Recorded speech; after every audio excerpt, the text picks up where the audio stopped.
Sorry to break up the conversation. Chambers says good things about you. How are you? Hawkinsville are the same as they've always been in Hawkinsville. Florida. Sorry to break up the conversation. How are you? Chris, how are you?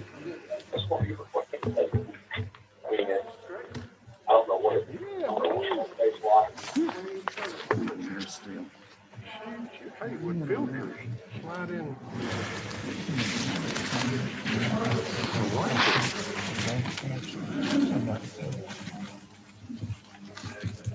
They haven't been doing that, really.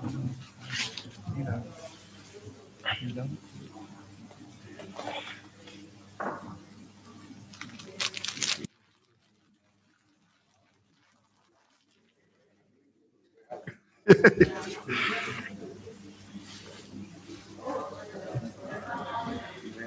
Now, I want to take a poll to find out how often people are washing and cleaning their reusable mask. Don't answer that question. That's what I am. Did you? Mr. Bob, how you feeling, buddy? Mine is wrong here. That's you. Man, oh man. Good, thank you.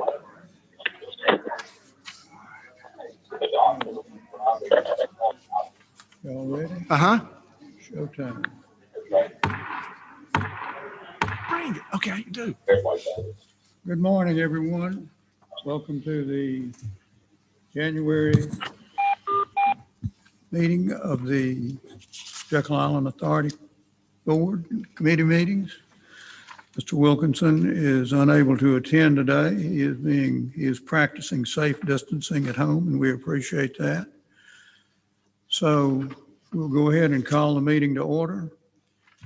We have in person Bill Groves, myself, Buster Evans, Glenn Willard, Tripp Tollison. On the phone, I know we have Commissioner Mark Williams, Chairman Joe Wilkinson. Has anyone else joined us on the phone? This is Joy. Joy, we have Joy on the phone. Welcome. All right, we'll go ahead. We have a quorum. We'll call the meeting to order. I would remind everyone that we will take comments following each committee presentation. We will take comments only, no questions. Please limit any comments you might have to 3 minutes. People who are not here in person may submit questions online. First order of business is the Historic Preservation Conservation Committee. And to kick that off, we'll call on Ben Carswell to give us the final presentation, board consideration of our conservation plan. Ben? Good morning.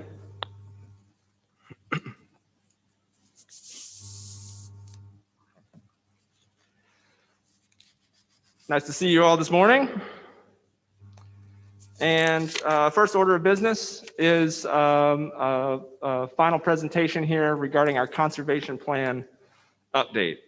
I won't walk you back through every step we've been through, just to say that this has been approximately a 1-year process and has involved considerable stakeholder input and staff review along the way to get to where we are now. I want to extend a big thank you to our marketing team, and in particular, our extraordinary creative director, Claire Davis, for their efforts making this a beautiful document. The design work is exceptional and really adds a lot, makes it a more readable plan. And this has always been, since the original version in 2011, there's always been a goal for this to be a plan that's highly digestible by all of us and by the general public. I also want to extend a big thank you to all of the stakeholders who engaged with this process, our 2 advisory groups that we convened, our facilitating consultant, Mr. Jay Exum, and everyone in the general public that took the time to take a look at the plan and give us some great comments. So the draft that you have before you is the final draft that's been tweaked in response to public input and staff input and has been to the proofreader, professionally proofread.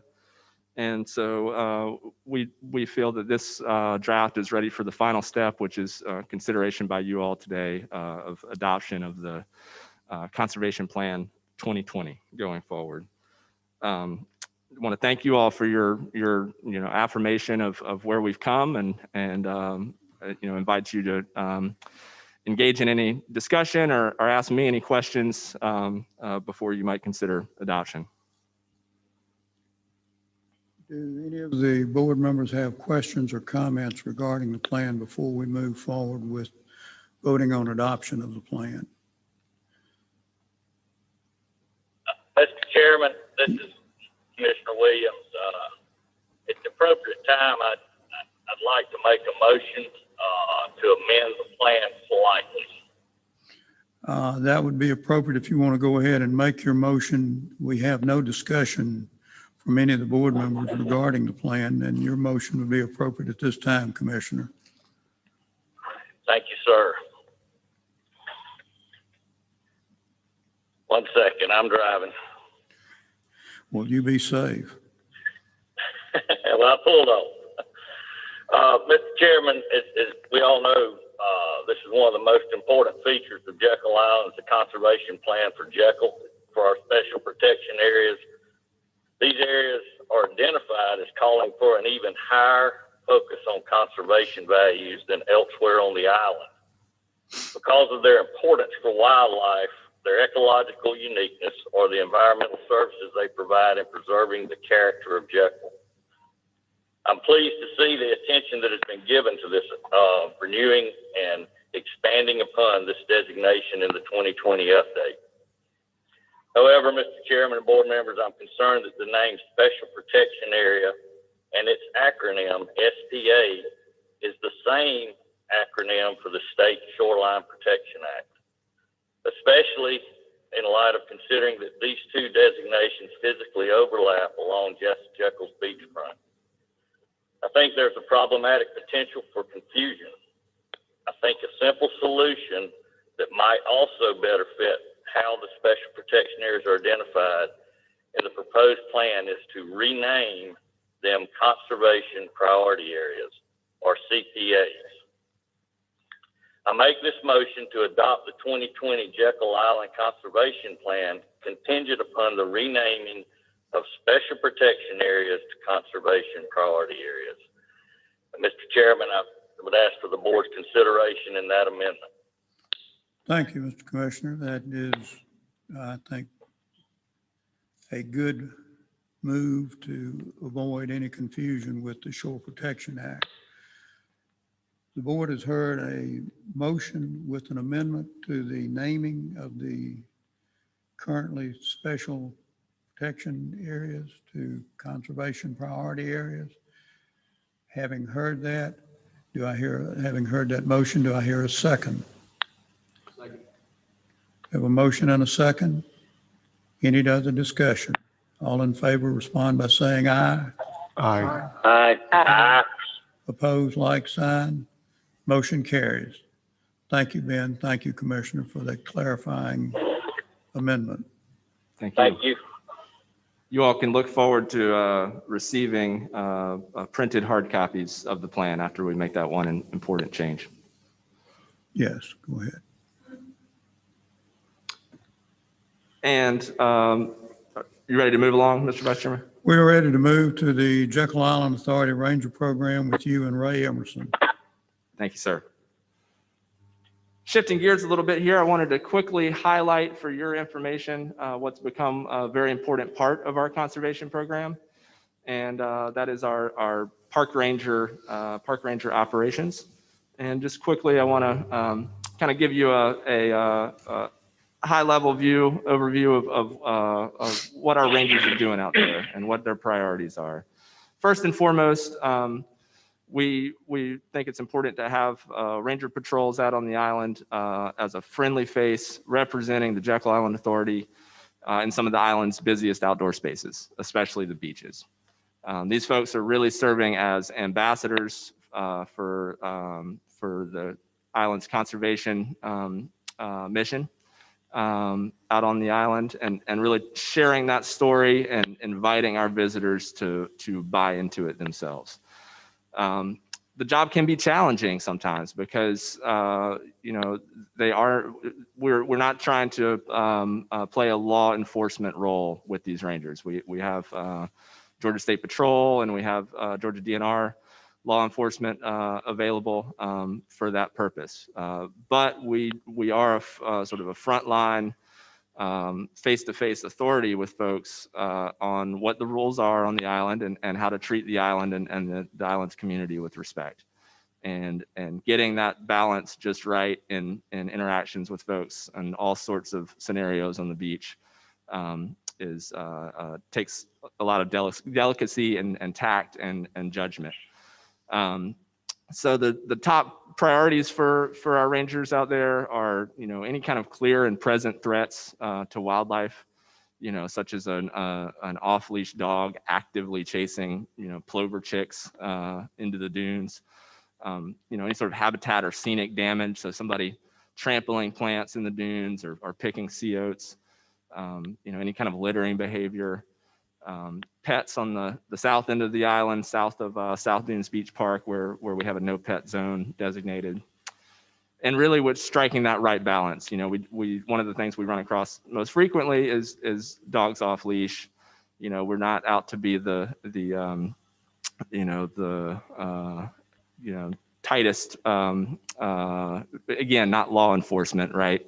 So if somebody's got an 11-year-old dog that can barely walk down the beach at their heel, we're not gonna harass that person. But if somebody's got a dog that's out of control, that's bothering other beachgoers, that's threatening wildlife actively, then that animal has to be put on a leash. So that's just one example of where there's a delicate balance that we strive to hit.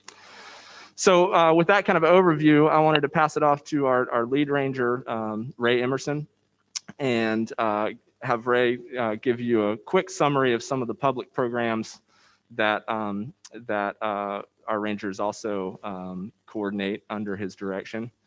And before I do that, I just want to really thank this team for, you know, these are the regular day-to-day priorities. We're kind of back to that now, but, you know, during the early part of the pandemic and lockdowns and all that sort of stuff, the rangers here were really frontline with kind of keeping things under control out on the beach, taking a little bit of the pressure off Georgia State Patrol and DNR law enforcement by keeping an eye on things here. And so that was outside of normal duties, and they did an excellent job under pressure. So thank you, Ray. And if you could give us a summary of Gatorology and ranger walks and what we're doing with the Golden Ray, that would be great.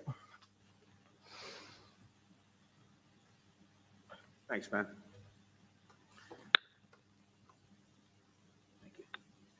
Members of the board, folks seated on the floor, good morning. Thank you for the opportunity to spend some time with you again today. I want to start off with our spring and summer educational program, Gatorology, which takes place up at Horton Pond. Next slide, please. So a little different approach last year for obvious reasons. Our Gatorology normally runs April through September. Due to COVID, we had to hold off on starting the program until the first week of July of last year. So we lost the first 3+ months of that program. Wednesdays and Fridays, 11 to noon are our normal times. And in order to promote and maintain social distancing, we reduced the group size from 12 people to 6. We also conservatively re-estimated what we thought we would budget for folks to attend, because we just didn't know if they'd come. We did not know what the public's reaction was going to be when the program was opened back up. We are very pleased to report that we did have a lot of people come. We welcomed 150 guests in 2020, which may not seem like a large amount of folks, but it was 97% of all tickets that we made available. And we did achieve 238% of our projected budget for folks attending Gatorology. And we look forward to even better numbers this year. Next slide, please. Moving on to Ranger Walks. So this is our program that runs from December through March. Next slide. And this is a program that takes place meeting at Mosaic and walking down the Crane Road Trail across the street from the infirmary down to our primary bald eagle nest. Last year, our mom and dad fledged 2 eaglets into the wild, and they have done that 2 out of the last 3 years, which is a great thing. In 2019-2020 season, we welcomed 354 guests to Gatorology, and we missed our budget for folks attending by only 6 tickets. And what's significant there, members of the board, is that we had virtually no one in March when COVID became a real thing for us. Either people did not purchase tickets or they canceled. So that number was really very significant. We lost virtually the entire final month of the program. Because of the popularity of the program over the years, we have increased our walks from 2 a few years ago to 3 last year, and now we've added a 4th walk, all of which are doing very well.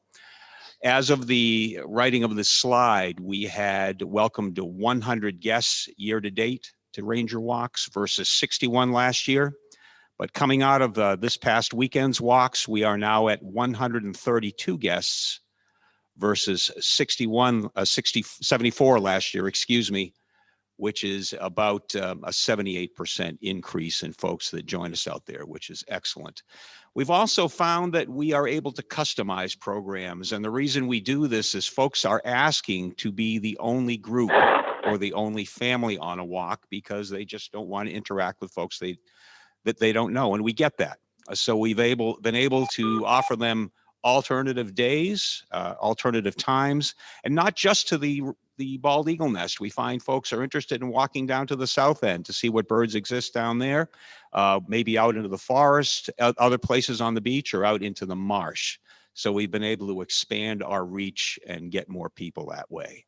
Next slide, please. And now we move on to our support of the salvage efforts of the Golden Ray. We have an outstanding relationship with Unified Command, the Coast Guard, and Gallagher Marine, the contractor, are primarily responsible for picking up the debris that washes ashore. Next slide, please. So right now we are patrolling 7 days a week, and we cover the beach at least once every day. We have had the support and help that we are grateful for from the Georgia Sea Turtle Center research team. Their AmeriCorps members are out there supporting us as well on the beach. And what we're looking for, obviously, is debris, as you see in those pictures, any oil on the beach or anything we see in the water.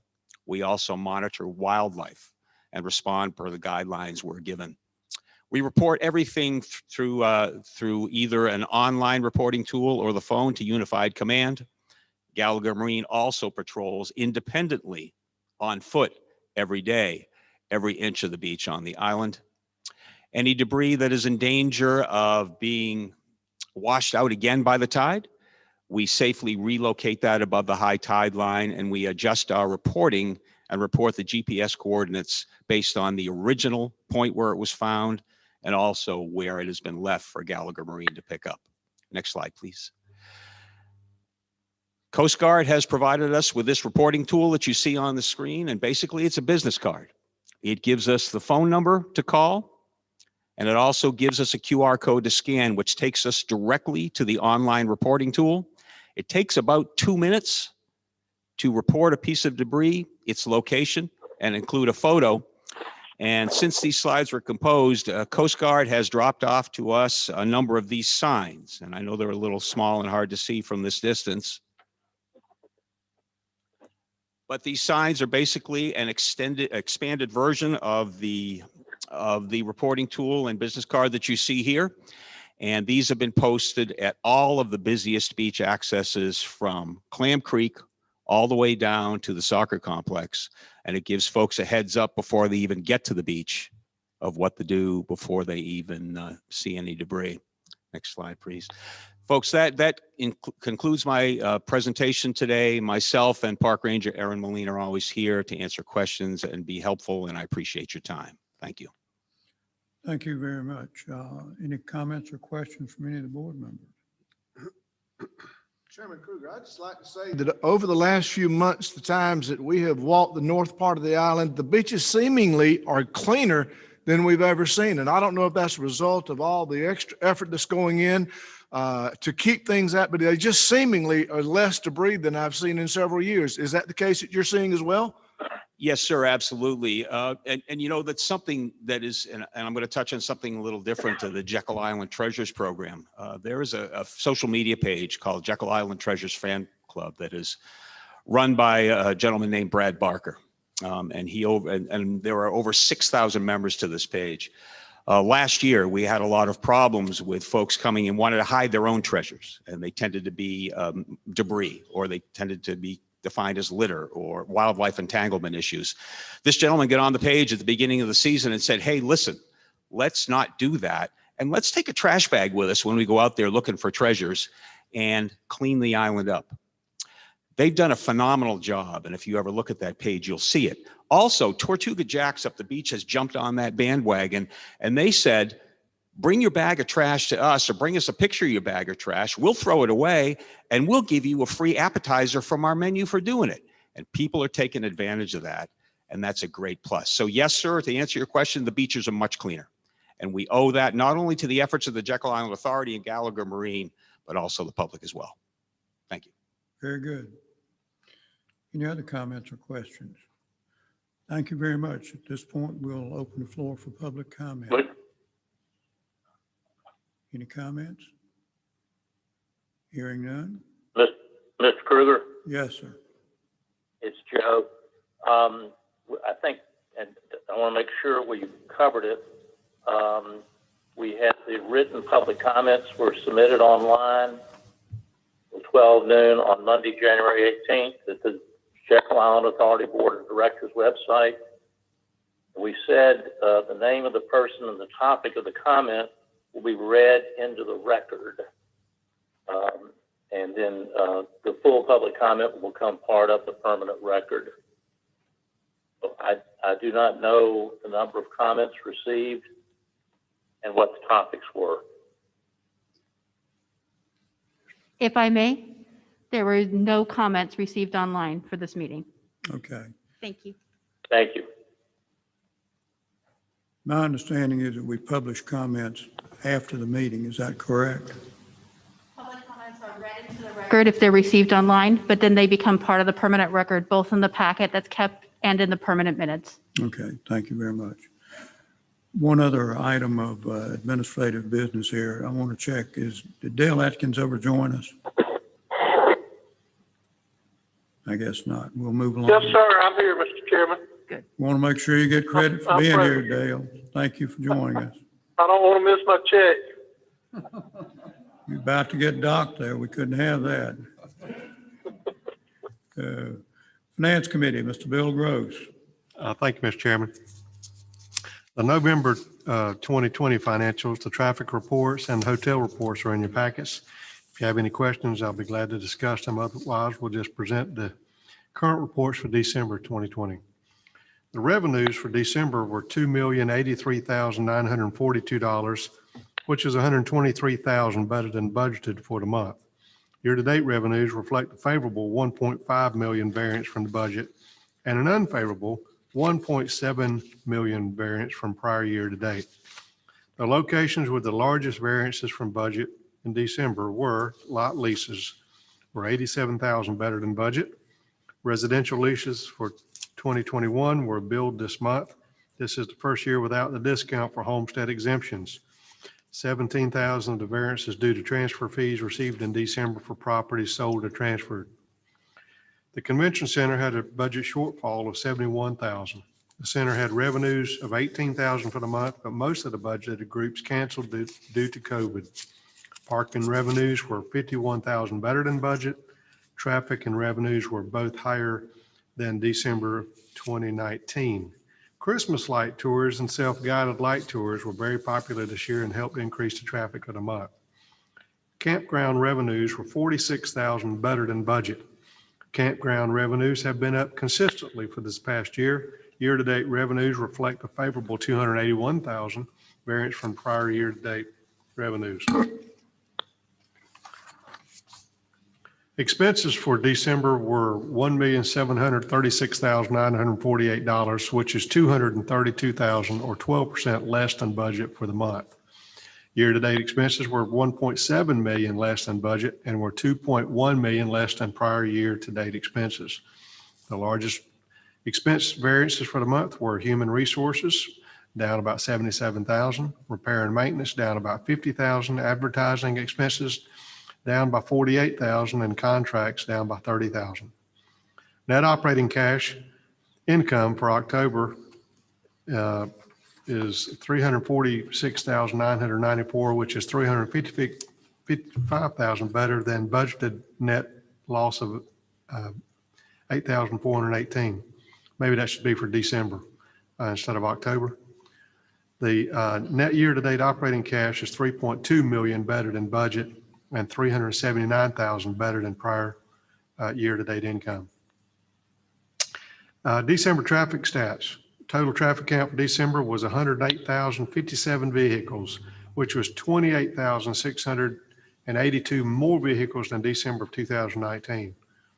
Year-to-date traffic count is 1,157,172 vehicles, which is 81,907 less than the calendar year of 2019.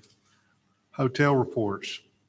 December revenues reported by the hotels are 1.9 million, which is 572,000 less than December of 2019. Occupancy rate was 39.5, which is down from 46%. Revenue per available room was $56.24, which is down from $62 in December of 2019.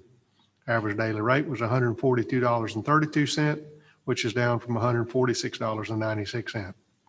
Calendar year to date for the hotels, revenues reported by the hotels are 37 million, which is 9.7 million less than year to date 2019.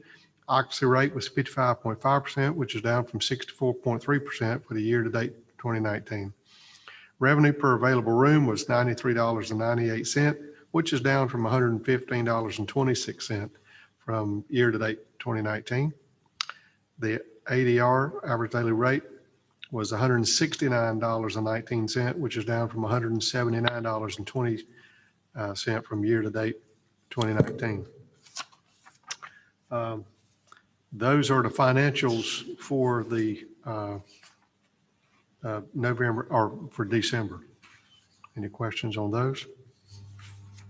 Mr. President, I think it's important for board members to understand and to recognize the fact that while hotel revenues are down and rates are down, we have been in so much better position than hotels, for instance, along the interstate.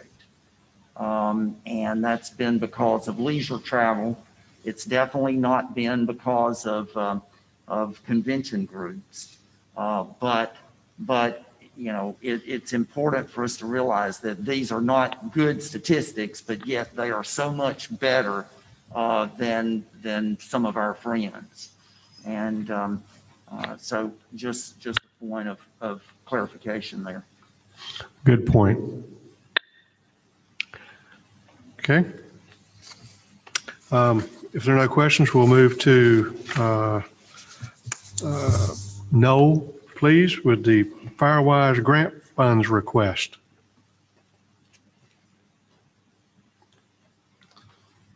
Good morning.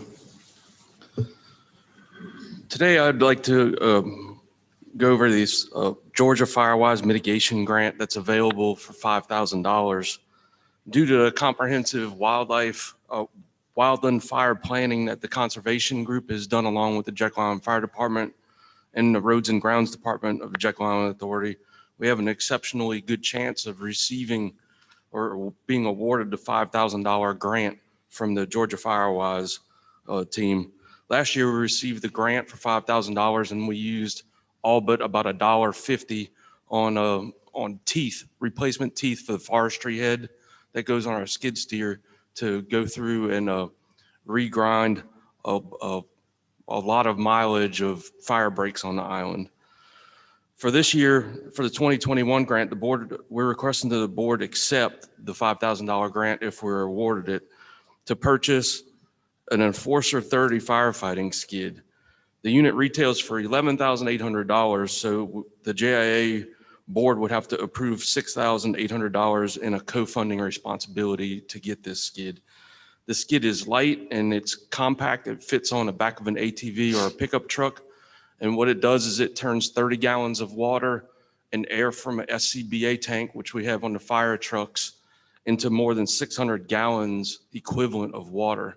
So what it allows you to do is protect assets like our cart paths that we just got finished repaving with FEMA money for almost $700,000. And instead of putting a fire truck, as we do now, on a brand new cart path to put out a lightning strike on the golf course or in a confined area, or to do mop up when we do controlled burns with the conservation department, we could take that small skid and ATV out there and not damage our assets. And we can also use them to deploy during shrimp and grits and other festivals and not have a large cumbersome fire truck, a piece of equipment out in force. 2 years ago, we were able to see this unit in action. We actually took it out by summer waves in the off season and set a stack of pallets on fire, and the skid is phenomenal. It works great, and it does put out fires very effectively. So we've seen it work, and it's a proven platform to put out fires. The grant award should be announced by the end of the month. So this morning, the staff was recommending accepting the Firewise grant of $5,000 if it's offered to us. And we're also requesting $6,800 from the Fire Department Reserve Fund to cover the balance of the Enforcer 30 firefighting skid purchase to greatly enhance the firefighting capabilities on Jekyll Island. Thanks, Noel. Is there a motion to recommend approval of the Firewise grant funds request as recommended by Noel? Is there a second? Second. Any discussion? All in favor, signify by saying aye. Aye. Aye. Any opposed? Motion carries. Thank you, Noel. Thank you very much. Okay, now, Jones, if you would, please educate us on the request for the ASM fee deferral for the Jekyll Island Convention Center. Yes, sir, Mr. Chairman. As you will recall, we had earlier requested from ASM Global a 6 months deferral of payment as a result of the pandemic. And that particular deferment you approved and ASM Global approved, granted a 6 month deferment of the management fees. And that deferment ran through January 31st this month. And in looking at where we are right now, the convention center has done a phenomenal job of trying to save monies as far as expenses. They have achieved a savings of $528,000 plus from budget or less than budget. Unfortunately, even with continuing furloughs, we just are not seeing the convention and group business returning right now. I've had conversations with several representatives of different groups that are looking at forecast as far as the future of group and convention business, including discussions with ASM Global. Of course, they operate convention centers all over the United States as well as throughout the world, and they are of the opinion that it's going to be at least the end of the third quarter, into the fourth quarter of this year before we begin to see group business returning. That's if the vaccination program proceeds in a timely and appropriate manner.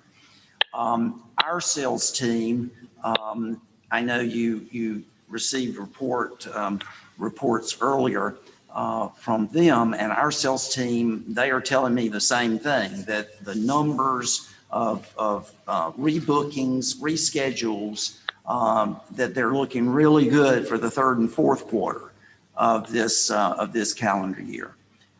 We do have a few groups on the books before then, but there's no absolute assurance that those are going to hold.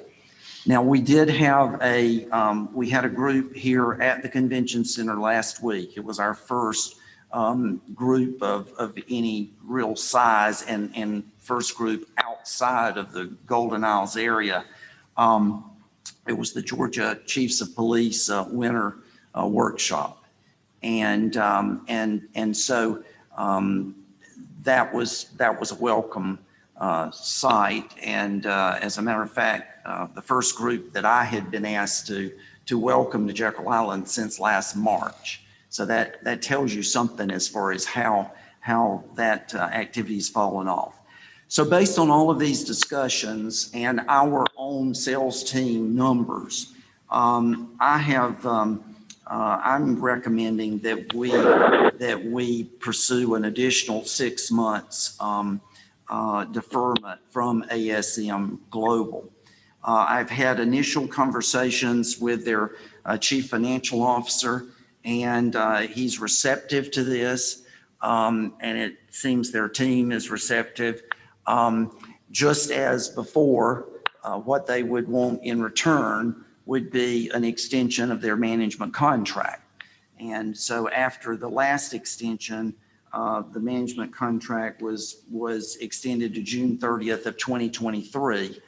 And if this present extension were to be approved by all parties, then the contract would be approved or extended until June 30th of 2024.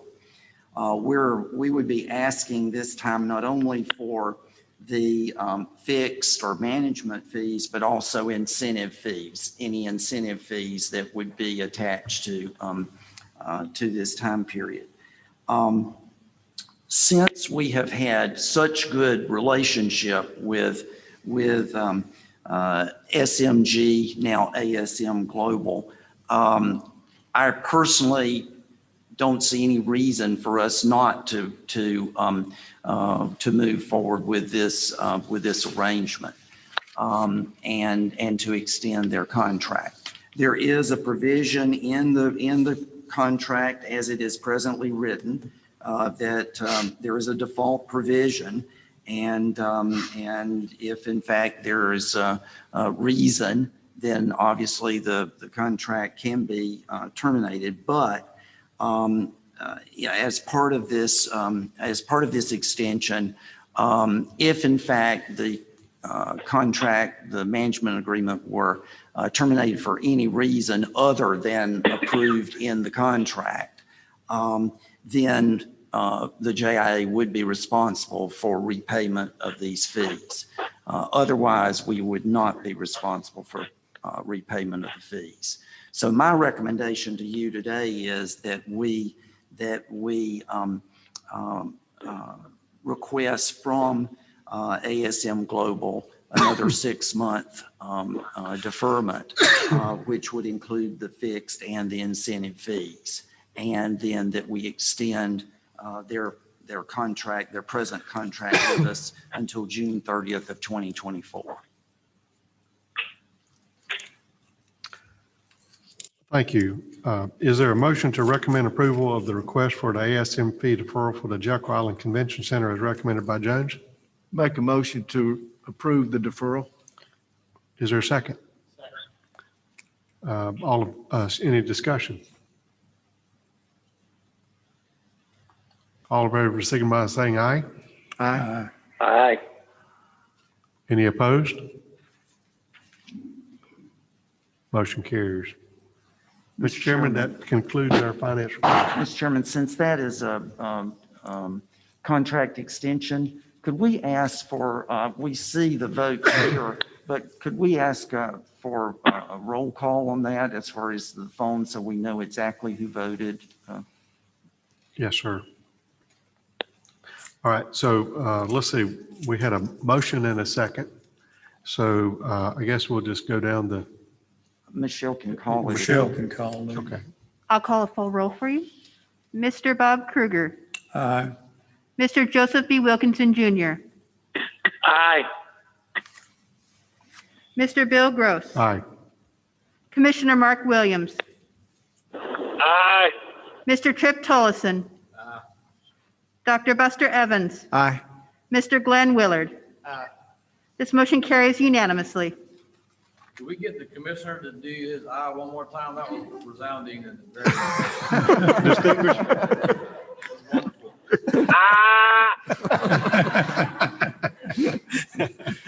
He must be at the dentist office. Thanks, Trip, for the editorial. I'm on an old back road. Now, y'all are coming in and out, so I wanted to make sure you heard. Mr. Chairman, that concludes the finance report. Thank you for that report. Are there any public comments at this time? Hearing none, we'll move to the Human Resources Committee. Dr. Buster Evans. Mr. Chairman, we do not have a report this month. Thank you for that. Moving now to the Marketing Committee and Joy Birchmeek's chair. Joy. Thank you, Mr. Chairman. This morning we will hear what is somewhat good news from Kate Harris with an update on group sales, new business, and the outlook for 2021. Kate? Thank you. Can you hear me? All the way to the back roads? Am I good? Okay. So to fill in a little bit from what Mr. Hooks had mentioned, I wanted to give you a look at what's happened since I last spoke to you about 3 months ago. We were definitely in what we called then the pruning season, trying to get ready for groups when they are ready for us, cultivating leads, taking care of our clients, figuring out, as everyone tried to figure out, what comes next. Coming into the holidays, once we heard, of course, with the vaccine announcements, we did see that momentum take off with 36 groups that have booked since November 1st, probably a little bit more today because our phones keep ringing. And this is a record for this time frame with 14 more groups and 7,000 more room nights than last year at this time. So of course, it's a good indicator because our hotels know that we do have to have that balance of the leisure business and the group business. So it's important to note that of those bookings that came in, they're not, how many are for very far in the future. 14,000 of them are for this calendar year and the next calendar year. And indeed, they do pick up after the summer, but even, around the end of June, we're seeing that uptick now that we hope we will hold on to. Hotel partners have never gotten so many leads in a December. And in the first week of January alone, we were able to book 12 groups for 8,700 room nights, 1.2 billion in hotel revenue, which is also, above the record that we've had in previous years. So, in the holiday, we are getting to see a little bit of the fruits of our efforts and people returning. But to look at these, we thought it was interesting to note, of course, we have our existing client base and people that we've moved and want to keep, but we also want to add new business to this to balance the portfolio of the types of groups we have, bearing in mind that there are groups that will meet earlier than other groups will meet, that will come back, that will have different patterns. So I have some of these up here so you can see, and SMG team has done great with their weddings, which have picked up. We have some sports segments that are becoming very popular, a few corporate, a few incentive, and some associations, which of course have always been pivotal to us, but we have some new ones as well. So we do want to keep that pipeline full and diverse. And looking out ahead, we are still cultivating opportunity segments, including the motor coach business. And that is something that we used to have. We hadn't really pursued it. The industry has been incredibly hard hit, but now they are starting to come back together, and those that are going to continue to operate have to consider where they go, how it will look. So we have been using this time to do a lot of outreach, building relationships with the American Bus Association and regional associations. And you see on here, this is one of our email pieces on the left that has gone out to them to introduce them to Jekyll Island what we have, even beyond what they might have thought about as they're thinking, where do I go to when I come back? And we also continue our outreach to our database of our planners and our decision makers to keep them connected to Jekyll Island. So to bring it together, I think that now we are seeing a lot happening on different fronts. We're going to work to keep that happening. And as we were speaking about before, Mr. Chairman, we just want to keep calm and carry on. So that concludes my report. Are there any questions? Sure, yeah. Thank you. Thank you for that report. Thank you, Mr. Chairman. Thank you, Kate. If there are any questions or public comments. Comments or questions? Mr. Chairman, that concludes our report. Thank you very much, Joy. Comments or questions from the board? Any public comments? I'm glad to see some activity moving here. So it's good news. We'll move ahead now to the Legislative Committee. Trip Tollison, Mr. Tollison. Good morning, Mr. Chairman. Quick report. Jones and the chairman, Dale Atkins, and I were able to meet with the governor on December the 3rd to talk about our two capital improvement projects, one being the campground bathroom facilities and the other being the public safety facility. Happy to report that the governor is going to support our grant that's before the Georgia State Finance and Investment Commission. Can you hear me now? All right. So the good news is that we've got the Office of Support just short of $1 million, so that'll allow us to proceed with the 4-bathroom, the 4-restroom facility, and there will be more news coming about that.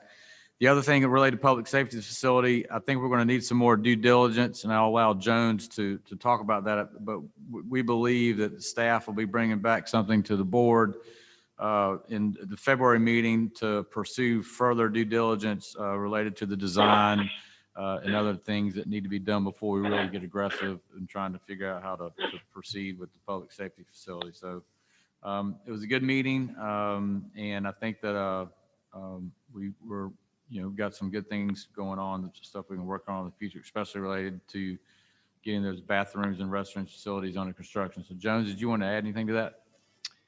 Thank you, Trip. As a result of the support from the governor and his office, I do think that the bathroom facilities, that's going to be key to the expansion. It means we're going to have a shortage as far as the overall project cost, but with some value engineering, I think we'll be able to come back to you with a plan as far as how we can move this project forward. So that's those bathhouses, it's like $1 million, and so that's good news for us. And then, like Tripp just mentioned, we'll look to bring forward at the next board meeting, the February board meeting, an RFP to move forward with the final designs for the public safety complex.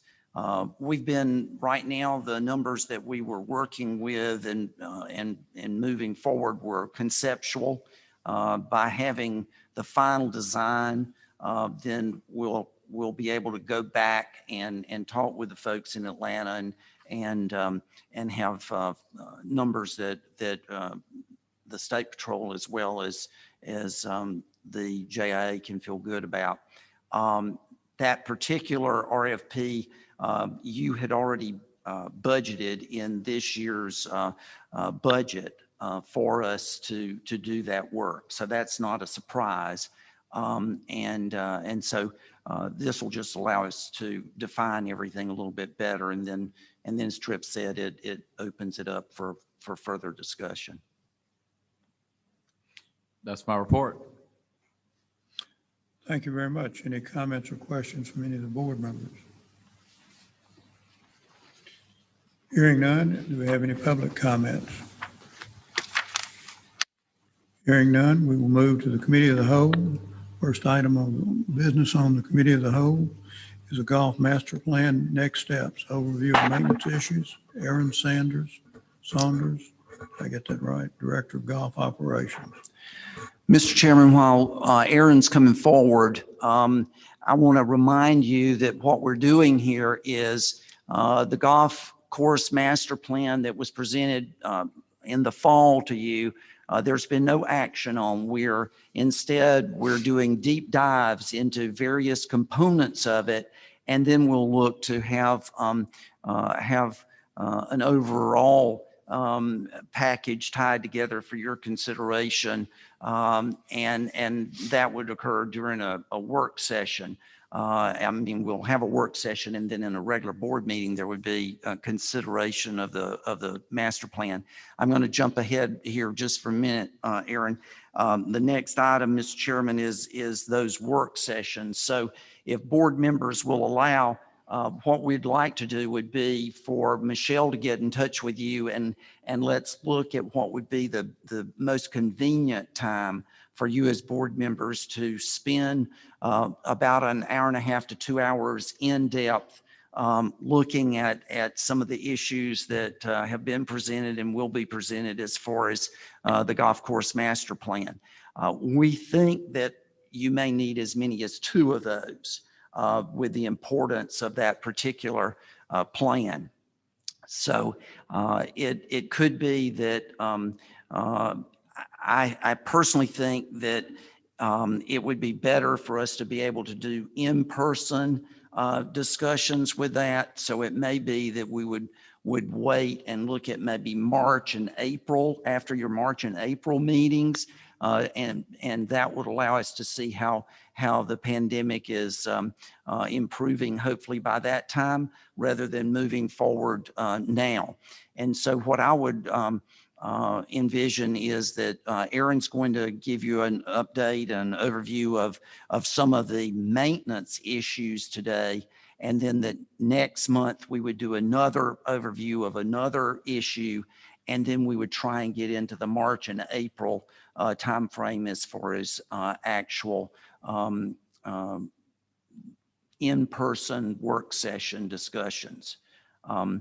If that seems like a logical plan, then we'll begin to move in that direction. And obviously we'll have much more communication with you, but I'm seeing some nods around the table. So Well, I think that if everyone has advance warning, so to speak, you can look at your own personal calendar and see if you can schedule time after the board meetings, the regular board meetings in March and April, for leaving time open for the work session. This is going to be an important step in the revitalization of Jekyll. So if you would clear your calendars as best you can and make yourself available for those time periods. Thank you, Mr. Chairman. We just think that would be probably logistically better than to have you come back for a separate session. Okay, I agree.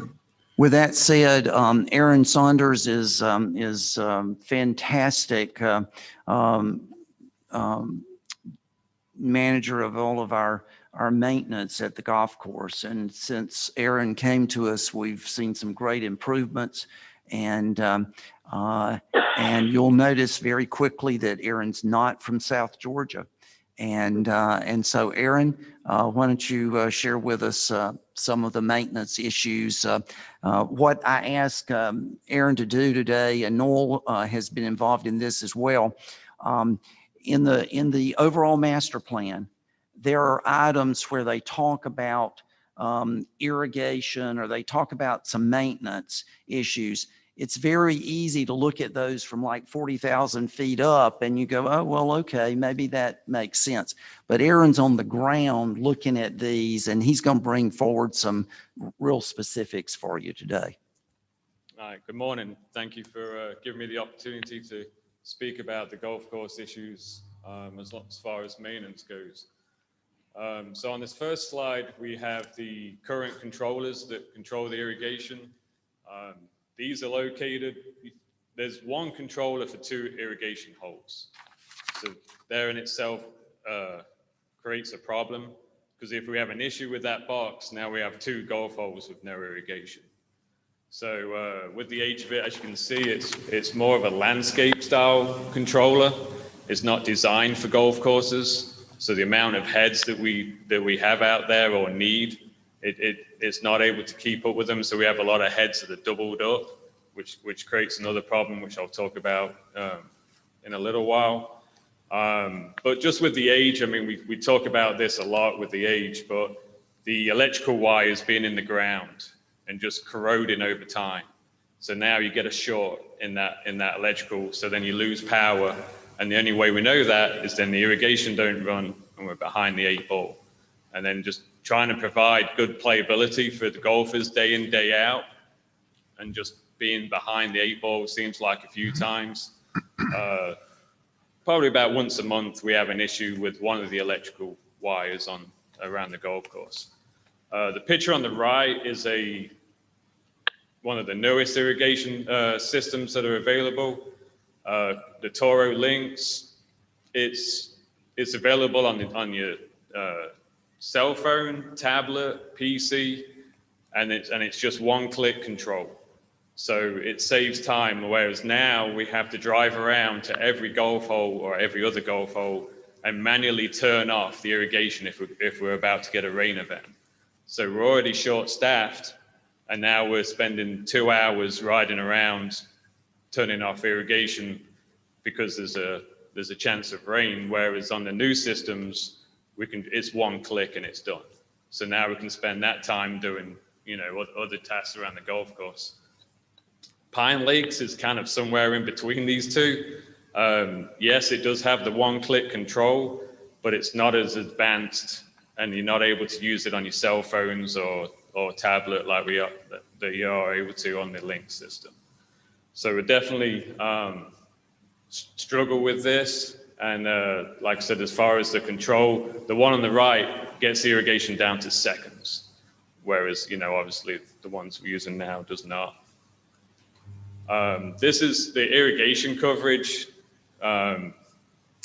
This is number 9 oleander. So the very picture on the left shows where the irrigation heads are located.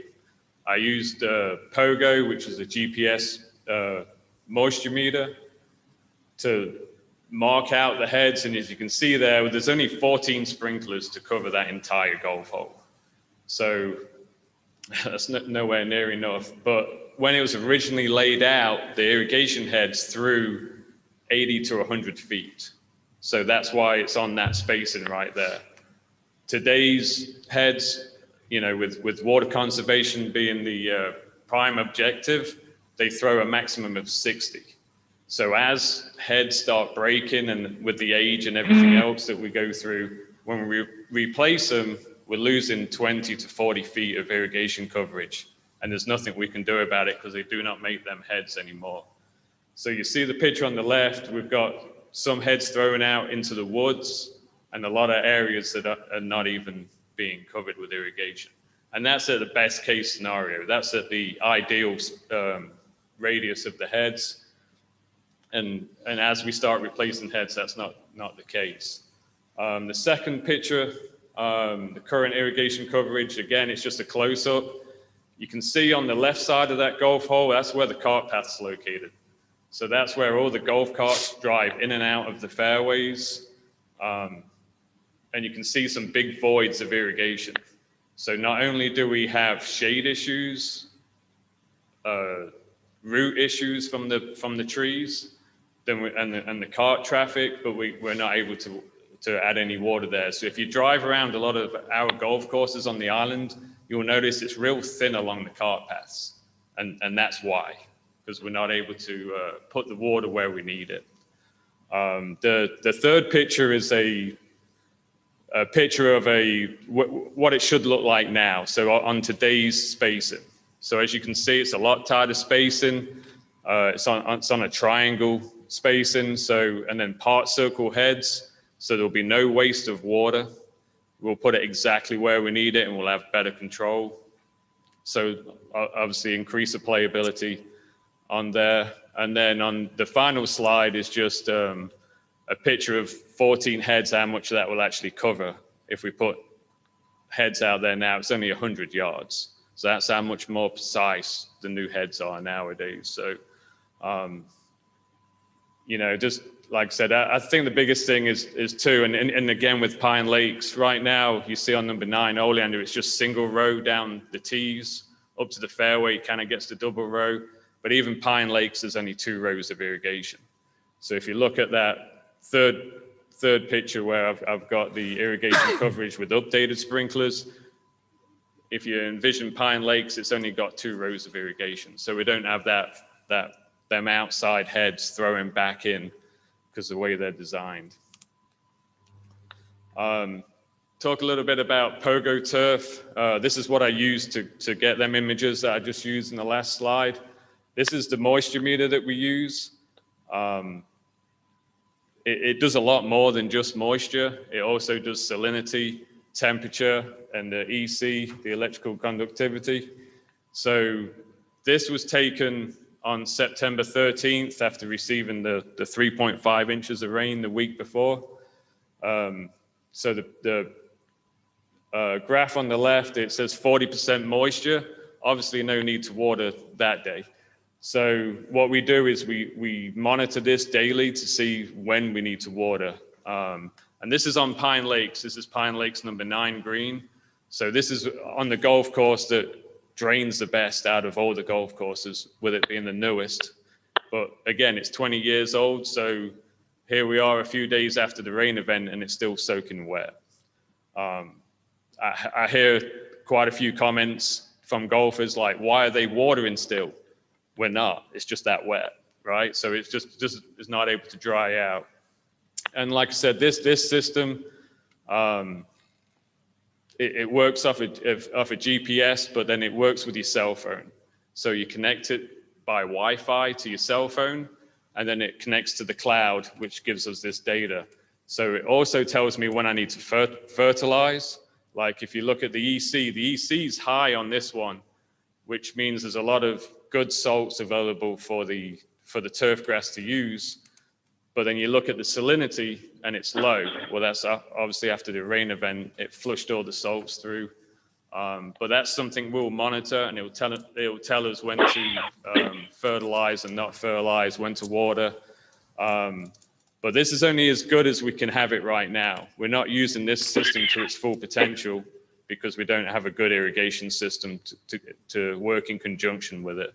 So it almost tells us how bad we have it right now. But that's something we are using and been using, I think, for 2 years now.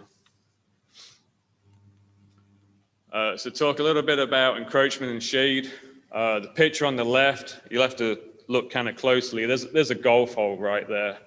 It's in between them trees and the shade. We're not growing mushrooms out there. They're the only things that like shade. Turf grass requires 8 to 10 hours of sunlight a day. So as you can see from this picture, this is just number 3 of Pine Lakes, but you can take any number of golf holes on Jekyll, and you know, it's a blessing that we have these trees around here and we don't have homes on both sides of the hole, right? I mean, but it's also a curse, because with the air movement, you know, you have increased disease pressure. And like I said, the shade, it's just, the trees are just continuing to grow. So it's only getting worse over time. And it's not getting any better. And again, with the tree roots along the side, you can see on hole number 2 of Pine Lakes here, all along that side, that comes just along the cart path, goes back to what I was saying earlier. We only have 2 rows of irrigation, so that gets a single coverage along the path, and it's got the tree roots and shade. So everything's against that grass right there, where we probably need it to be the healthiest. And then this is a picture of number 16 of oleander. You can just see how close that oak tree has come now. So when every rain event, that water sheds off the oak tree there, right onto that edge.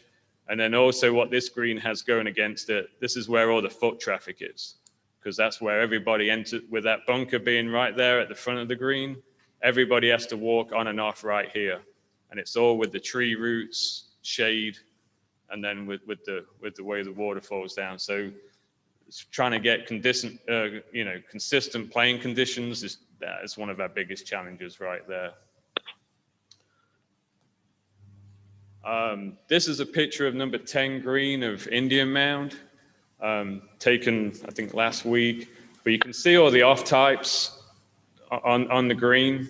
It's more noticeable this time of year because certain grasses go off color quicker than others with the frost that we've been getting. But this just shows how inconsistent that pudding green is. So actually we're managing this off type.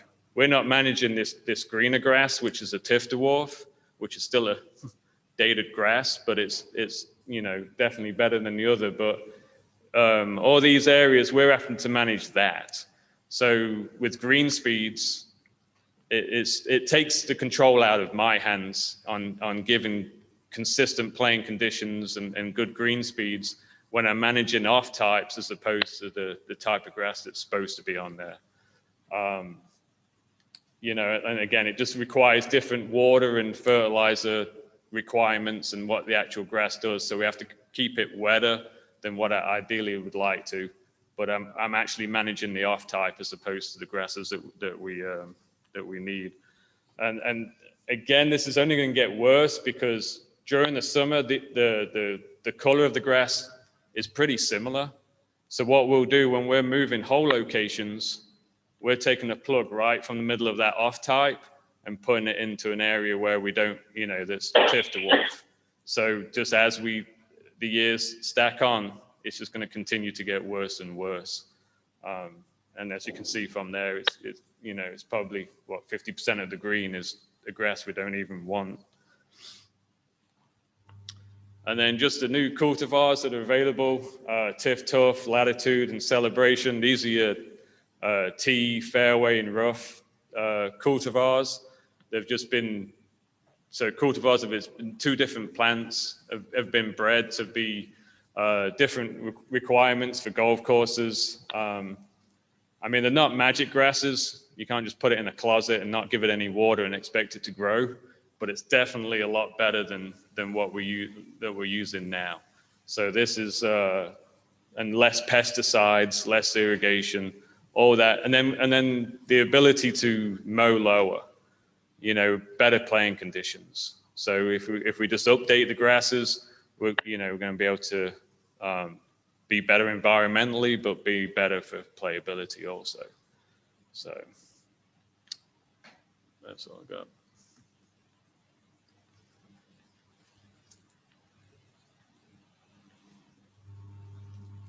That's it for that.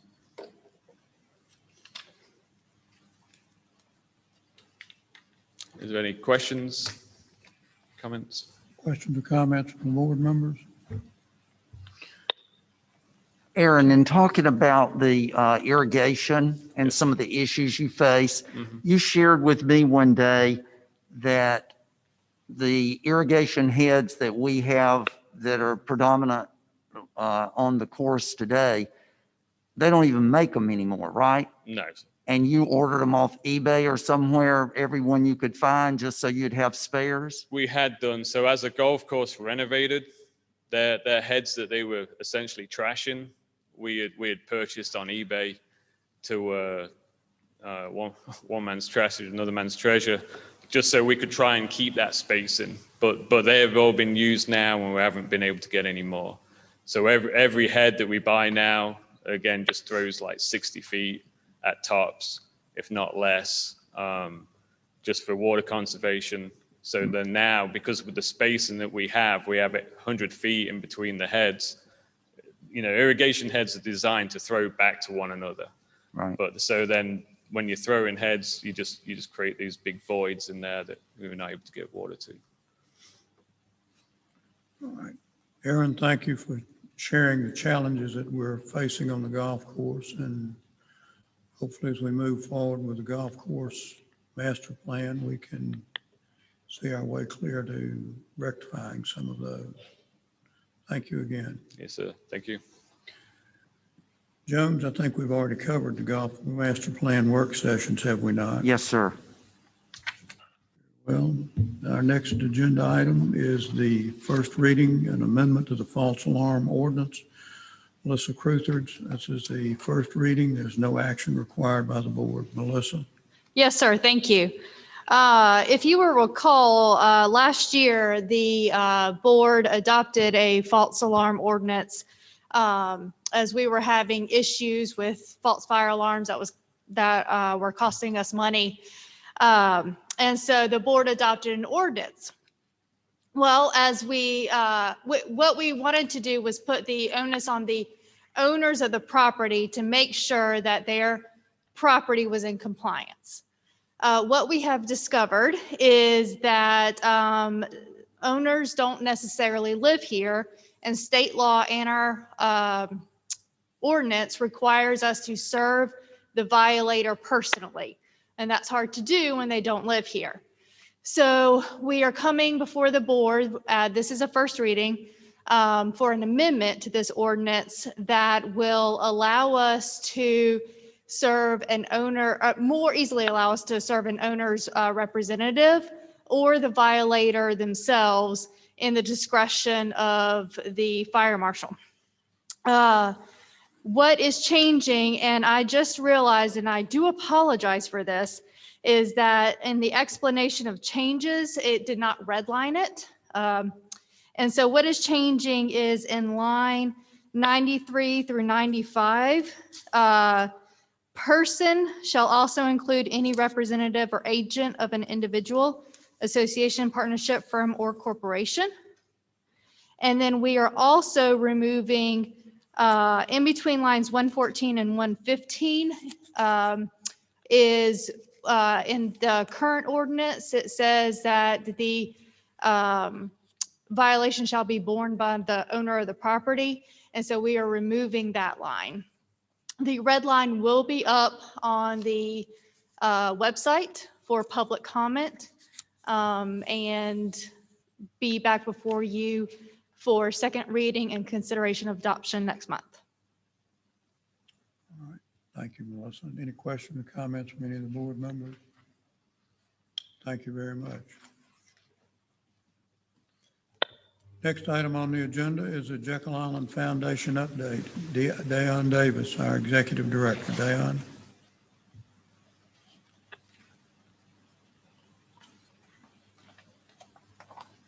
Morning. I'm going to move this. Too tall. Can you hear me? Everybody? Before I start, we do have a board member that came today. So Tom Lines is sitting over here. He's been on our board. He's in his second term. He lives in various locations here. They have a house on St. Simons in Rabun County. I don't know what state that is. Sorry, Tom. And then also Atlanta. So he's joining us today.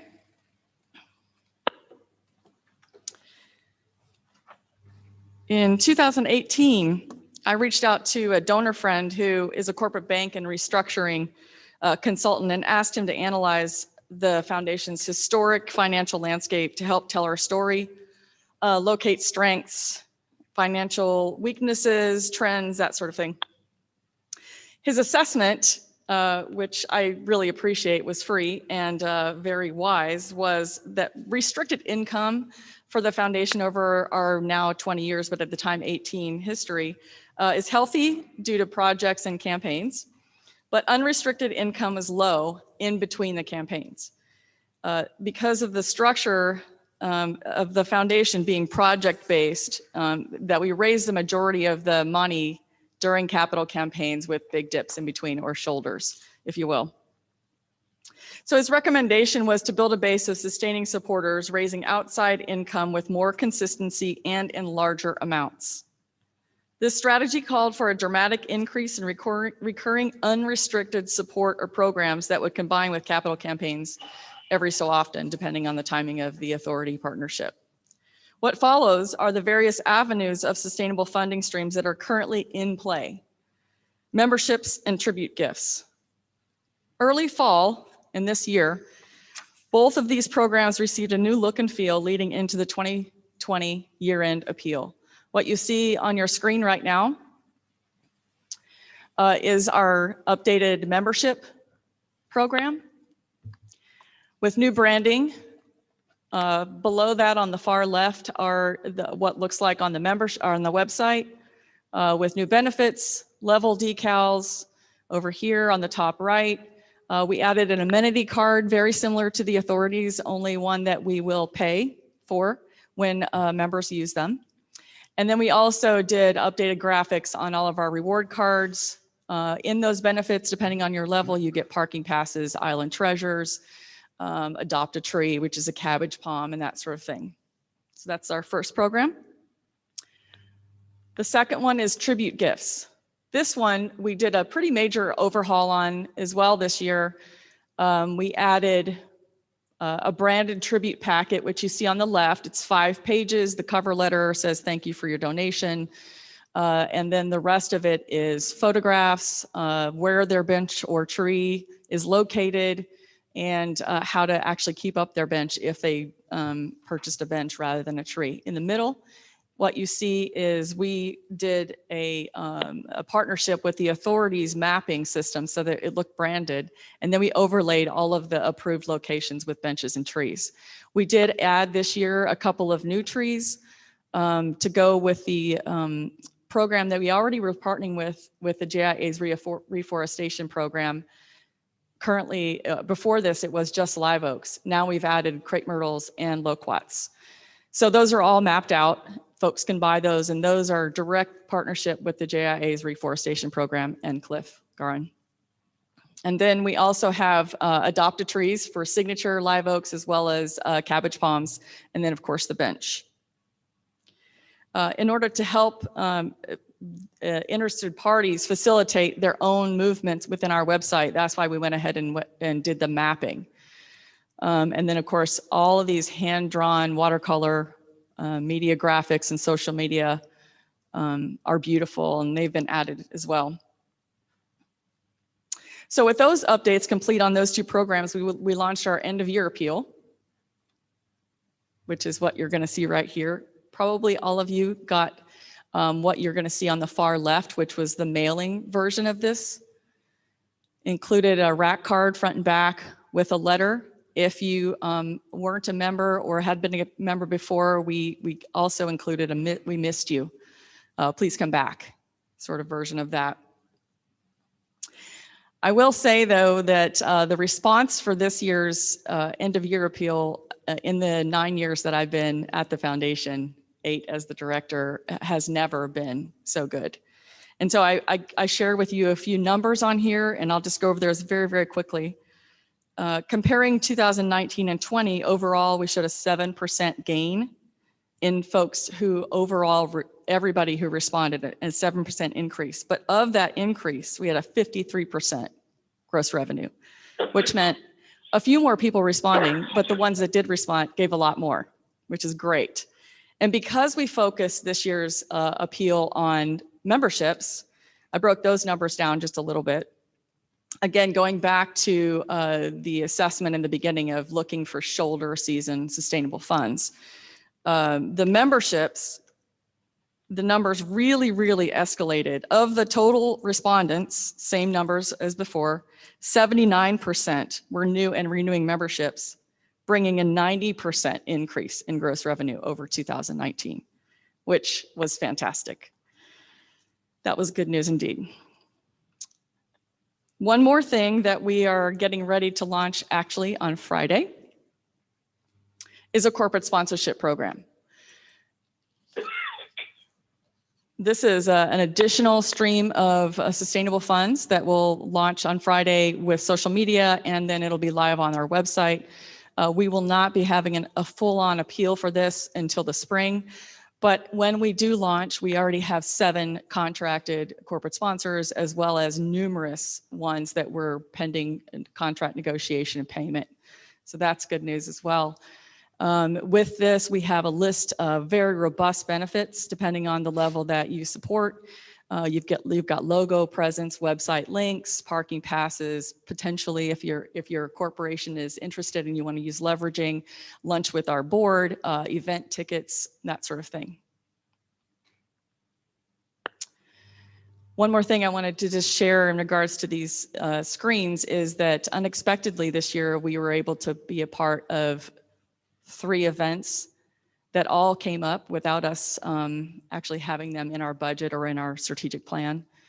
And the RSM, we've been partnered with a few years, reached out to us and asked if we wanted to have a free ad in their official spectator guide. So you'll see that on the left. In the center, the authority came up with this golf classic in honor of Johnny Polk with the foundation as the partner. And then on the right is the Festivals of Speed motorsports car show that comes out of Middle Florida this year, doing their first time car show on Jekyll, partnering with the club resort, and then they reached out to us as a partner, a nonprofit partner. Hopefully those will continue to build. Another thing I wanted to share with you, which is not on the screen, is in August we added 5 new board members, and I'll just quickly share their names with you. Ember Bishop, she is the Chief of Staff and Government Affairs at Middle Georgia State University. Guyton Cochran, Executive Vice President, CFO of Southwire. Teresa McCartney, many of you may be familiar with that name, used to work for the CFO of the state of Georgia. She is now the Executive Vice Chancellor of Administration at the University System of Georgia Board of Regents. Locally, Jonathan Robert, President, owner of Robert Civil Engineering, and then back up into the Atlanta area, Del Ross, Chief Revenue Officer of Hotel Effectiveness. And in conclusion, I know I speak for the foundation board, and I'm saying this not just to those of you sitting here, but in general, when I say that we're grateful for every person who loves Jekyll enough to invest. And that doesn't mean just investment in the foundation, it means investment in any form. And we're really, really grateful for that. With that, any questions or comments? Questions or comments from the board? Hearing none. Diane, thank you very much. We Yes, sir. appreciate very much the partnership the foundation brings to the overall enhancement of Jekyll Island. Yes, sir. Thank you all for your efforts and contribution. Well, thank you for your support. Next on the agenda, Jekyll Island tennis update. Stuart Atkins, Director of Tennis, and Noel Jensen, Chief Operations Officer. Stuart, Noel.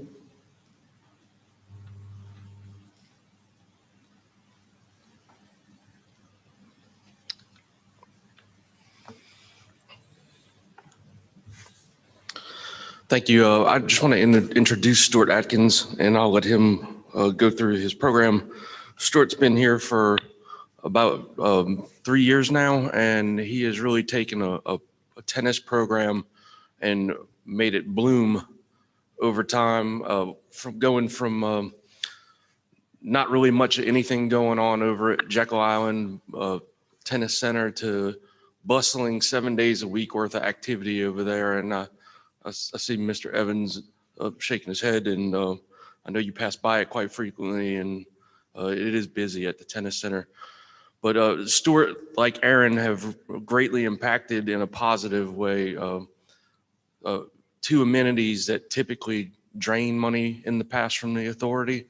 And that's not, I'm not saying that lightly. What I'm trying to get across is the fact that they understand that, and they use every tool in their toolbox mentally and effectively with other departments to try to make the situation better and to really try to positively impact their departments. But Stuart, want to give you an opportunity to go through your presentation. Thank you. Good morning. Thank you all for letting me step up and talk a little tennis here today. I appreciate that introduction. We have come a long way at the tennis center.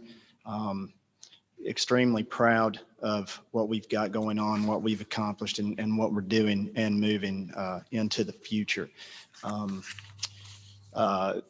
We were the proud recipient of the 2018 Outstanding Facility of the Year Award from USTA, United States Tennis Association. I went up to New York City during the US Open to accept that award. Obviously, we're promoting that really nicely in the center. The award is in the shop for everybody to see. And even though we're a couple of years removed from that, we're still very, very proud of that. That was a big accomplishment. We had won it early on in the center's history in '89, and to come back and do it again all those years later was massive accomplishment, and we're very, very proud of that. Just some points to share with you here today. Club membership, you can see, has grown since 18 from 11 to 73. Just a massive increase in full-time members. The majority of those are year-round full-time members, probably about 95% of that. The members from earlier on are still members today and are very happy. We're happy to keep them, and you can see just the membership increase that we have had. We just added another couples membership yesterday. A couple came in from St. Simon's, and our members are extremely loyal. They're extremely devoted. They're extremely involved, and just case in point, we've got probably of that membership, 80% of those members are here 4 to 5 days a week, coming over and playing. So we're very, very proud of that. We've got open play days during the week. We've got advanced clinics, beginner clinics, multi-level clinics during the week. We're running something, an organized program 7 days a week at the tennis center, which not a lot of other clubs are doing that. It's kind of just turn and burn, and but we're running organized activities each and every day. Moving on to our varsity elite program, that's our high school player program. That program is something that I'm extremely proud of. We did not recruit a single player from Glenn County. Glenn County has several tennis pros working and operating. We went for the outer counties. We've got kids that come from as far away as Jeff Davis County, 2 hours away, Ware County, Pierce County, Camden County. We've got kids coming, devoted kids coming Saturdays. We run for 3 hours, and they're coming from an awful long way to play tennis here at the Jekyll Island Tennis Center. 3 annual junior tournaments, as you know. The juniors, that's how we're going to grow our program. Obviously, we want a good junior program. 3 annual junior tournaments. We lost all of them to COVID last year, but we're on track this year. We're going to have all of those tournaments. Average is about 169, 170 players each time we come out. So you see there. We have 2 annual high school tournaments, events every year. One is the Jekyll Jam, hosted by LaGrange High School. The other is the Glen Academy Invitational. 8 teams, boys and girls, with mom and dad, both of those, 320 players, approximately 400 spectators. So that's the traffic that comes through on those 2-day weekends. I think the Jekyll Jam's been going on at the tennis center for 30 years. It's been a great event, and now all that traffic comes through the center. And then, of course, we'll move to our adult tournaments. Obviously, very, very proud of these. That's the numbers that you see there. We have our first tournament starting Valentine's Day weekend coming up. And then one that we're particularly proud of there in March, the Georgia State Clay Court Championships. We've just acquired that from Sea Island. Sea Island has had it for the last many years. I'm not entirely sure how many years they've had it, but we took that over from Sea Island. That's coming up in March. The Southern Adult Clay Court Championship East is a tournament we're also proud of. This will be our second year. We share that with Jackson, Mississippi. Last year, we had approximately 8 former tour players, professional tour players playing in that event. And having been across the net from 2 of those former tour players, I can tell you those guys were horses. They took it out of me. They moved me around pretty good. We had some great players. Our Banana Open qualifiers, the only tournament that existed prior to 2017. And then you can see the Banana Open Challenge is here now. It's been elevated to a state championship. We took it over from Palmetto Dunes, Hilton Head Island 3 years ago. And we're extremely, extremely proud of having acquired that. And then lastly, our league teams. We have 9 teams coming up this year. We had 8 last year. Our women's teams consistently or win the local division and go to the state championships. I've been with them in LaGrange, Augusta, Macon. I've been all over the state with them. We've got some high level players. And if you've driven by the tennis center, you've seen a lot of that. It's a nice organized but safe USTA activity. So everything at the tennis center is so good right now. This is a great snapshot. We just wanted you to be aware of what we're doing over there. We're extremely happy. We're extremely proud. We've got a great team. We've got great support, and we're just extremely, extremely positive and moving in the right direction. Are there any questions? Questions from any of the board members? Quick question. You get any inquiries to play pickleball over here? I have, since pickleball's phase, its time has come, I've received probably about six or seven people asking if we have it. There's so much of it in the county. There's St. Simons if there's an abundance on St. Simons. All of the public county courts have pickleball lines on them, but we really have not had much interest at all. Thank you. If I could comment, Mr. Chairman, a couple of things regarding pickleball. Of course, remember, all of our courts are clay courts, and that's an impressive facility to begin with. When you have 13 clay courts, you just don't find that in many places. And so the pickleball issue is one that Stuart, Noel, and I have been looking at and having various discussions about. I had correspondence just last week, as a matter of fact, with one of our hoteliers about pickleball and what their experience is being or may be in some of the markets that they own in other areas. And we'll continue that dialogue because he confirmed with me just what we've been seeing, and that is usually tennis and pickleball don't necessarily mix at the same facility. And so we'll continue some dialogue there. But I also would like to say some of the board members will remember whenever Bill Jones was a board member. And one of the things Bill Jones said was, looking at budgets one year, was, man, you need to do something about tennis. It is, you either need to kind of do away with it or enhance it.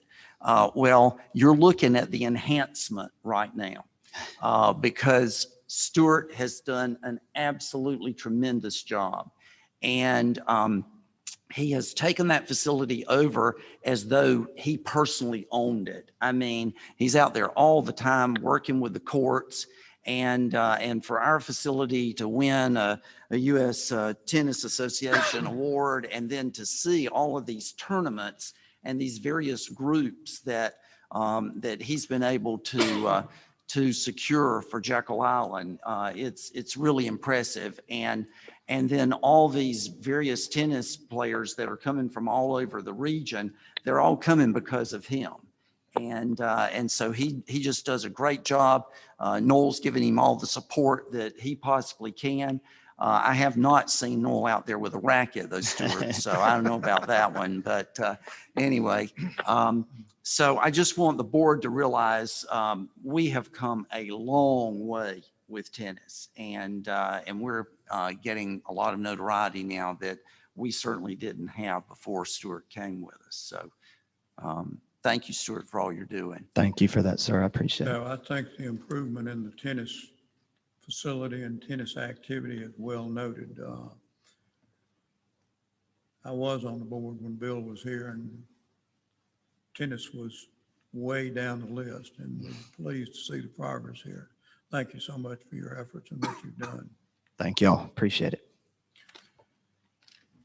All right, Mr. Hooks, Executive Director's Report. Yes, sir. Mr. Chairman, first thing I want to bring to your attention is the January issue of Georgia Trend Magazine. It is Georgians of the Year and 100 Most Influential Georgians, and Trip Tollison is one of the 100 most influential. So we're delighted to have him on our board, that's for sure. We are proud with Trip's contributions and his achievements.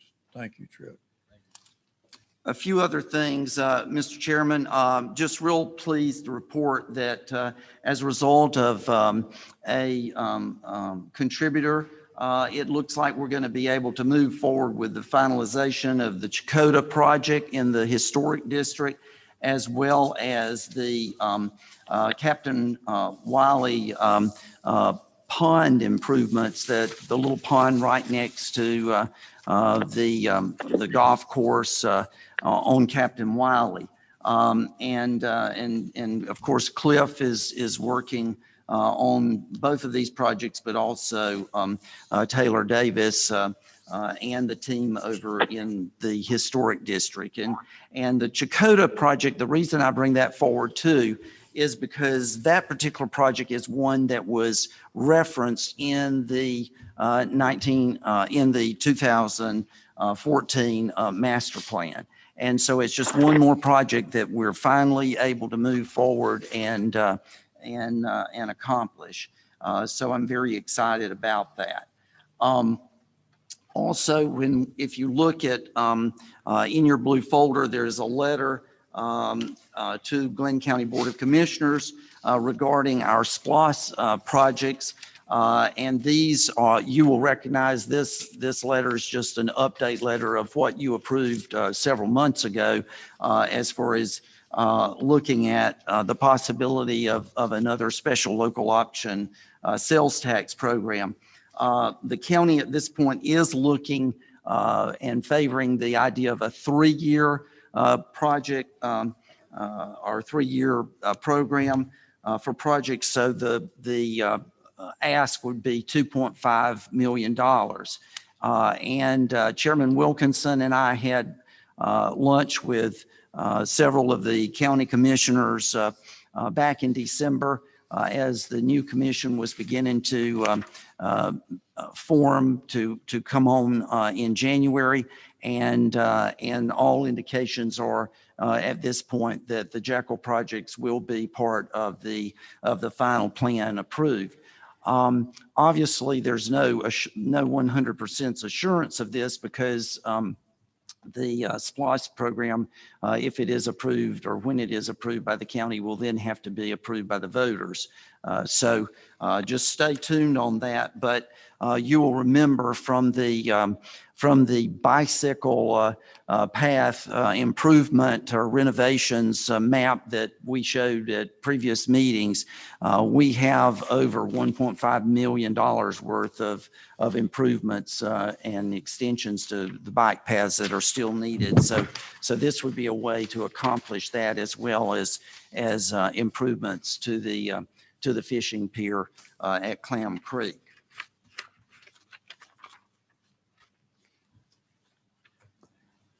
I also want to bring to your attention in your blue folders, there is also a copy of an article entitled Ben Carswell of Jekyll Island, 5 Things We Must Do to Inspire the Next Generation about Sustainability and the Environment.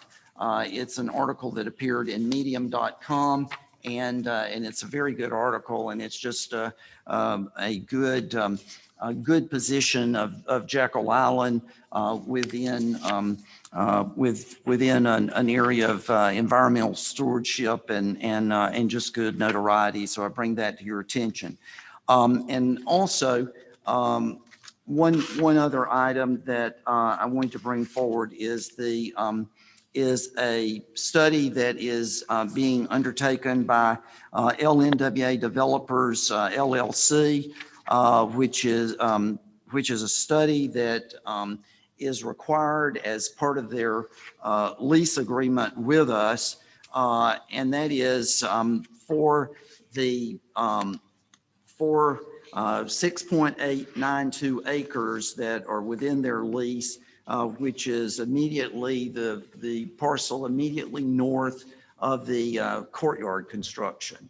If you'll remember, in that lease, we had written in a provision that before they could move forward with any kind of development of that last parcel, which is the last parcel in the original revitalization program, that they had to undertake a professional marketing analysis with a real estate marketing group to look at the most appropriate use of that property.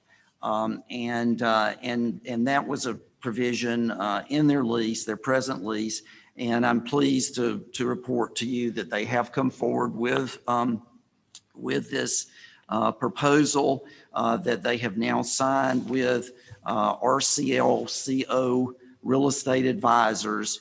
And our team was able to review that proposal by LNWA before it was finalized with the professional group. And our team met last week remotely with the RCL group and representatives of Leon Weiner and Associates to discuss the kickoff for this analysis. So we'll definitely be keeping you updated there. And as a matter of fact, the last required item in the program is that RCL has to come and make a presentation before this board, which will be a public presentation of their findings. So stay tuned on that, but it is in accordance with the lease that we have with that particular group. One other thing I wanted to bring forward to you as far as SPLOST projects, the 2016 projects, we are nearing completion of those now. And I want to thank Noel for his efforts in making certain that those projects stayed on schedule. Those projects have stayed on schedule and on budget. And the last projects now that are being undertaken are an improved parking arrangement at the historic boathouse area, which is the three-way stop area there, the entrance to the historic district. Also improvements up at Driftwood Beach and also at St. Andrews. And then also just a sunset pullover up near the airport. We had usually a lot of people in the afternoon just stopping in the middle of the road to watch the sunset over the marsh. And so instead of continuing with that dangerous practice, we are adding a pull off there for people to have a scenic overview. And so all of those projects are also part of the overall philosophy that was approved as part of the carrying capacity study. And that's the idea of creating small nodes, small venues around the island, which would spread people out in a safe and not dense kind of arrangement. So I'm real pleased that those are all moving forward in a good way, and we should all of those projects should be finished by the 1st of March anyway. So Mr. Chairman, I'm available for any questions or comments, but that's my report. Thank you, Jones. Are there any comments or questions from any of the board members regarding Mr. Hook's executive report? Glad to see continued progress. Chairman's comments. I can only say that I'm pleased to see that we have survived the pandemic, that we are continuing to move forward to make Jekyll a destination for all Georgians. Joe, is there anything you'd like to add to that? Well, I agree. I've just been so very appreciative, and as you all will recall, I was a big fan of Shrimpmas, but Holly Jolly just, I mean, the positive comments from so many people, it's just again great staff work, and thank you. I second that. We do thank all the hard work from the staff and continued support from the public. Any comments or questions from our board members? Comments or questions from the public? Hearing none, that concludes the committee session of the meeting.